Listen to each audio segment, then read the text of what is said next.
Thank you sir. जी मोहतरमा सादिया मुजफ्फर साहब। शुक्रिया जनाब चेयर। मैं सबसे पहले अपने बहावलपुर की जो इश्यूज़ हैं उस पर बात करना चाहती हूँ। हमारे बहावलपुर में सीवरेज का गंदा पानी आवाम के लिए बहुत मसाइल पैदा कर रहा है। उसकी वजह से बहुत बीमारियां जो हैं हमारे बहावलपुर की आवाम जो है हमारे बहावलपुर के अवाम बीमारियों का शिकार हो रही है। मैं जिसमें जो शाह फतेह वाला बाज़ार, सेटला टाउन, ओल्ड आबादी, पीर हामिद कब्रिस्तान और इसके अतराफ़ की आबादी, जनाना हस्पताल, सेंट्रल लाइब्रेरी ग्राउंड के अतराफ़ समेत मुतअद्दिद रिहायशी और अवामी मकामात ज़ेर आब आ चुके हैं और इसमें खड़ा गंदा पानी अवाम के लिए बहुत परेशानी का सामना कर रहा है।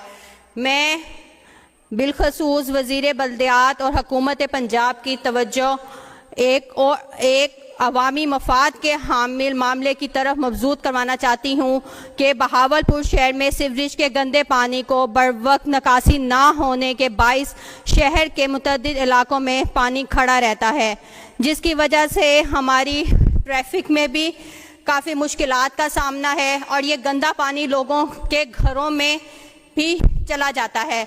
और इस जो जुम्मा भी गुजरा है उसमें ये सूरत हाल थी वहाँ पे कि गंदा पानी मस्जिद के सामने खड़ा हुआ था और नमाजियों को नमाज पढ़ने में बड़ी मुश्किल पेश आ रही थी, वो मस्जिद तक नहीं जा सक रहे थे। तो मेरी गुजारिश है हुकूमत पंजाब से और वज़ीर बल्दियात से कि इस इशू को देखा जाए, इस पे गौर किया जाए ताकि हमारे बहावलपुर की आवाम इस मसाइल का सामना ना करे। जी बहुत शुक्रिया।